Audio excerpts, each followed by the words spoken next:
Saya Uli Hoirunisa, NPM 1901081034. Di sini saya akan menjelaskan tentang konversasi energi dalam fotosintesis asimilasi CO2.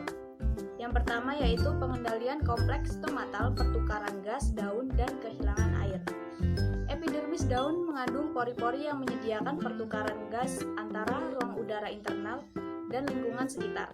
Pembukaan atau stoma dibatasi oleh sepasang sel unik yang disebut sel penjaga. Dalam kebanyakan kasus, sel penjaga pada gilirannya dikelilingi oleh sel-sel epidermis yang berdiferensiasi dan khusus yang disebut sel anak.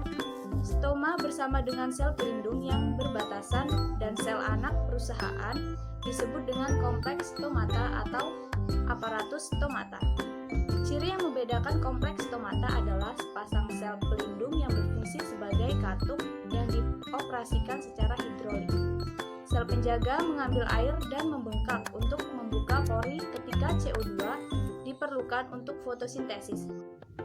Stomata ditemukan pada daun pada hampir semua tumbuhan tingkat tinggi, Angiospermae dan Gymnospermae, dan sebagian besar tumbuhan bawah lumut dan pakis dengan pengecualian tumbuhan air yang terendam dan lumut hati.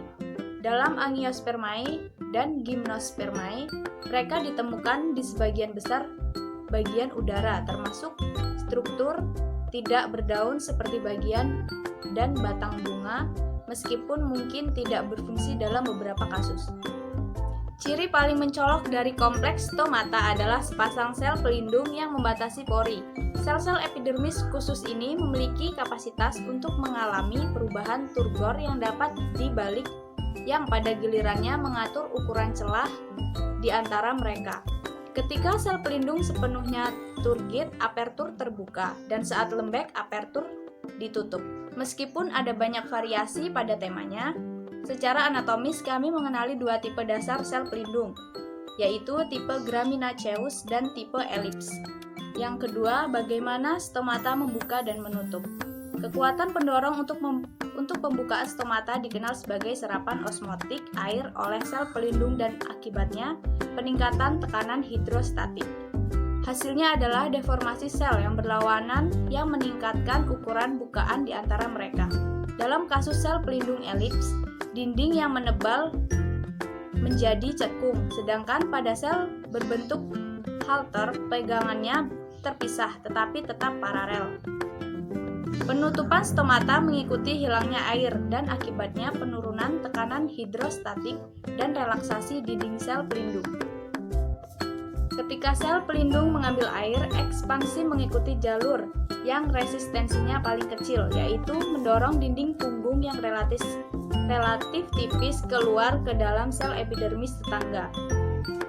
Penutupan stomata tidak mendapatkan perhatian yang sama dengan pembukaan, tetapi secara umum diasumsikan bahwa penutupan dipengaruhi oleh pembalikan sederhana dari peristiwa yang mengarah ke pembukaan.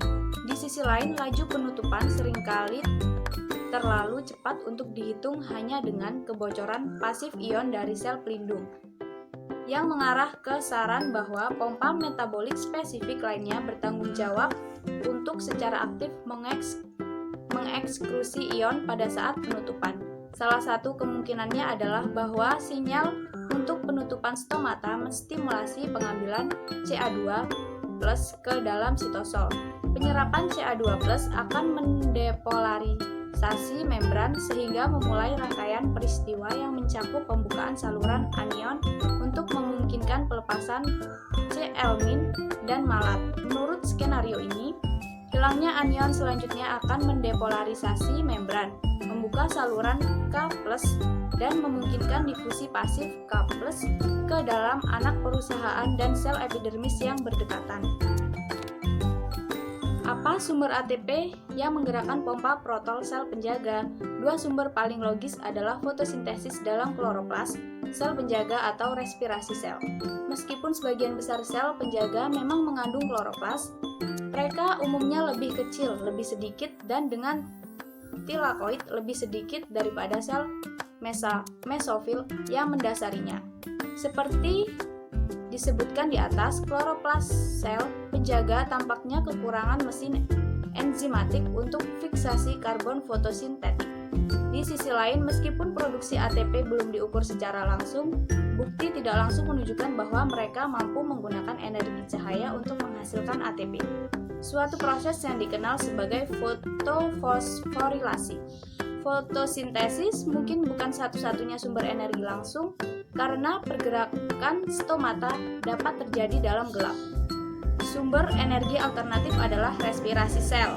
Sel penjaga memang memiliki mitokondria dalam jumlah besar dan enzim pernapasan tingkat tinggi. Mereka mungkin dapat memperoleh ATP yang cukup dari oksidasi karbon melalui fosforilasi oksidatif. Tampaknya sel penjaga memiliki kapasitas yang lebih dari cukup untuk menghasilkan, baik melalui respirasi atau fotosintesis, semua energi yang diperlukan untuk mendorong pembukaan stomata.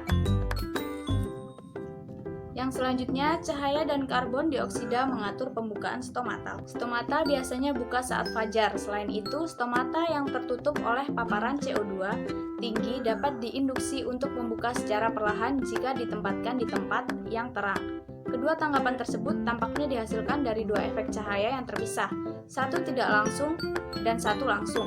Efek tidak langsung membutuhkan kecepatan flash yang relatif tinggi dan biasanya dikaitkan dengan penurunan tingkat CO2 antar sel karena fotosintesis dalam sel mesofil.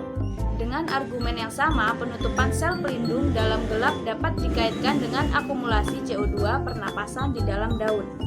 Interpretasi ini diperkuat oleh pengamatan bahwa spektrum aksi untuk laju flash sedang hingga tinggi menyerupai spektrum aksi untuk fotosintesis dengan puncak pada warna merah dan biru.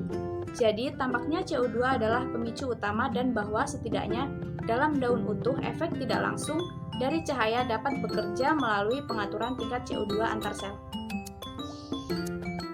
Yang selanjutnya, mengapa sih harus melakukan fotorespirasi? Di udara normal, laju fotorespirasi pada daun bunga matahari sekitar 17% dari fotosintesis kotor. Namun, setiap CO2 yang digerakkan oleh faktor membutuhkan masukan 2 molekul O2. Oleh karena itu, laju oksigenasi yang sebenarnya adalah sekitar 34% dari rasio karboksilasi terhadap oksigenasi adalah sekitar 3:1. Nilai percobaan ini sesuai dengan nilai serupa yang dihitung untuk beberapa spesies berdasarkan karakteristik yang diketahui dari Rubisco yang dimurnikan.